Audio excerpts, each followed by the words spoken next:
Bismillahirrahmanirrahim. Qala al-musannifu rahimahullahu ta'ala wa nafa'ana bihi wa bi ulumi fid dharain amin. Faslun hadza fasal fi syurutis syahidi. Nerangake ing dalem pira-pira syarate wong kang nyekseni. Wala tuqbalu ora den trima apa asyhadatu kesaksian. Ila mimman kejaba saking wong Aisyah sing tegese awaan. Ijtama'at kang dadi kumpul fihi ing dalem syakhs apa khamsu hisolin 5 pira-pira pakerti.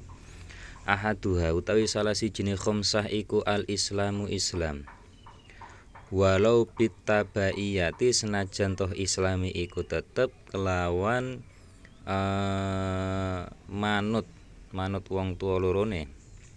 Fala tuqbalu mongko ora den trima apa syahadatu kafirin kesaksiane wong kafir ala muslimin ing ngatasé wong muslim au kafirun utawa wong kafir. Wasani utawi kang kaping pindho iku al bulughu baligh. Fala tuqbalu mongko ora den trima apa syahadatu sabiyin kesaksiane bocil walau murahikon senajan to iku remaja mendekati baligh. Wasalisu utawi kang telu iku al aklu anduweni akal. Fala tuqbalu mongko ora den trima apa syahadatu majnunin kesaksiane wong gendeng. Warabiu utawi kang kaping 4 al hurriyatu iku sifat merdeka. Walau bidari senajan toh merdekane iku tetep ing dalam siji daerah.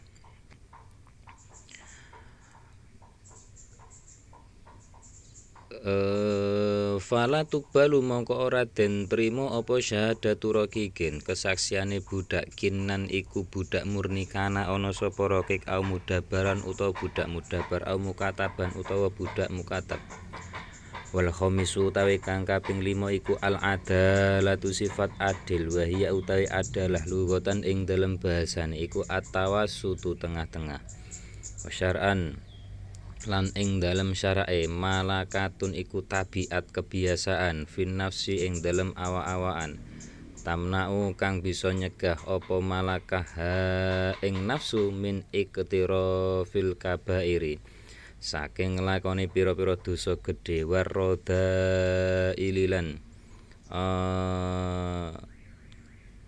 pira-pira perkara kang ala al mubahati kang hukume den wenangake.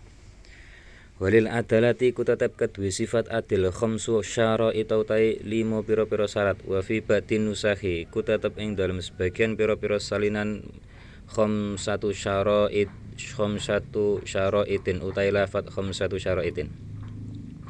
Ahaduha utawi salah sijine khamsah ayyakuna iku yen to ana sapa al adlu wong kang adil iku mujtani ban wong kang ngedohi lil kabairi maring pira-pira dosa gedhe aili kulli fardin tegese maring saben-saben siji minha sang kabair. Fala tuqbalu mongko ora den trima apa syahadatu sahibi kabiratin kesaksiane wong kang anduweni dosa gedhe kazina kaya zina. Wa qatlin nafsi lan mateni nyawa mateni awa-awaan bighairi haqqin kelawan tanpa hak. Wasani utawi kang kaping pindho iku ayyakuna yen to ana sapa al adlu wong adil iku ghairu musirin ora netepi alal qalili ing atase perkara kang sithik minas saga iri nyatane pira-pira dosa cilik. Fala tuqbalu mongko ora den trima apa syahadatul musiri kesaksiane wong kang netepi alaiha ing atase sagair. Wa addul kabairi utawi wilangane pira-pira dosa gedhe iku madhkurun perkara kang den tutur. Fil mutawwalati ing dalam pira-pira kitab kang den dawakake penjelasane. Wasalisu utawi kang kaping 3 iku ayyakuna yen to ana sapa al adlu wong adil iku salimas sarirati iku wong kang slamet ai al aqidati tegese slamet akidahe. Fala tuqbalu mongko ora den trima apa syahadatu mubtadiin kesaksiane wong kang ahli bid'ah. Yakfuru kang kafir sapa mubtadi aw yafsuku utawa fasik sapa mubtadi bi bid'atihi kelawan bid'ae mubtadi. Fal awalu mongko utawi perkara kang awal iku kamungkaril ba'si ku tetep kaya wong kang ngingkari yaumul ba's. Wasani utawi kang kaping pindho iku kasabus sahabi iku wong kang mencaci sahabat. Amal ladzi anapun utawi wong layak furu kang ora kafir sapa alladzi wala yafsukulan ora fasik sapa alladzi bi bid'ati kelan bid'ai alladzi fatuqbalu mongko iku den trima apa syahadatu kesaksiane alladzi wa yustasna lan den jabake min hadhi saking ikilah masalah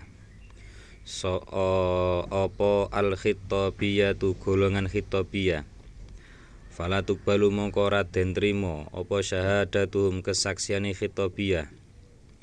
Wa hum utawi khitabiyah iku firqatun kelompok pasukan. Yujawizuna kang menangake sapa firqah asyhadata ing kesaksian li sahibi maring kancane firqah. Idza sami utat kalane ngrungu mendengarkan sapa firqahu ing syakhs. Aku lu ngucap sapa sakhs li maring aku lu ngucap sapa wong li iku tetep keduwe ingsun alaiya melarat ing atase ingsun li iku tetep manfaat maring ingsun alaiya melarat ing atase ingsun li iku tetep keduwe ingsun iku tetep melarat ing atase ingsun ala fulanin melarat ing atase fulan kadza utawi iki. Fa in qalu mongko lamun ngucap sapa firqah ra'aina weruh sapa ingsun hu ing fulan ya qaridu ngutangi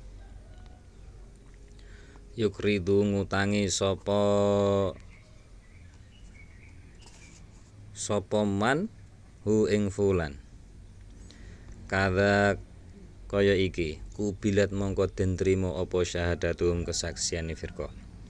Warabi utawi kang kaping papat iku ayyakuna yen to ana sapa al adlu wong adil iku makmunal ghadabi den sentosake ghadabi terkontrol amanahnya.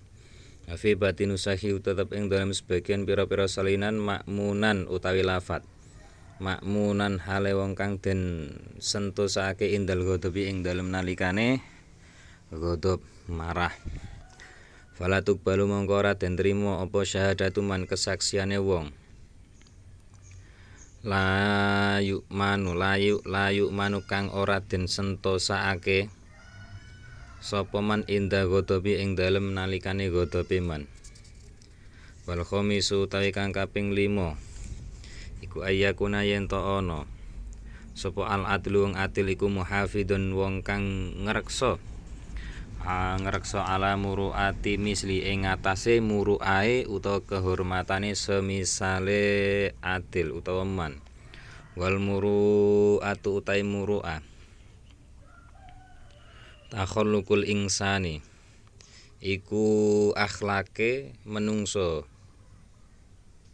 bi khuluqi amsali aklawan akhlake pira-pira semisale insan min abnai asri saking pira-pira anak mongsone insan utawa man fi zamani ing dalem zamane man wa makani lan panggonane man. Sebaya fala tuqbalu mongko ora den trima apa syahadatu man kesaksiane wong la muru'ata kang ora ana kehormatan muru'ah iku mujud lau keduwe man kaman kaya wong yamsi kang lumaku sapa man fisuki ing dalem pasar maksyufa rasi hale wong kang den buka sirahe awil badane utawa badan ghairil aurati kang salene aurat wala yalikulan ora layak bihi kelawan man yamsi apa dzalika mengkono maksyufa rasi. Amma kasyful aurati anapun utawi buka aurat faharamun mongko iku haram wallahu a'lam bishawab.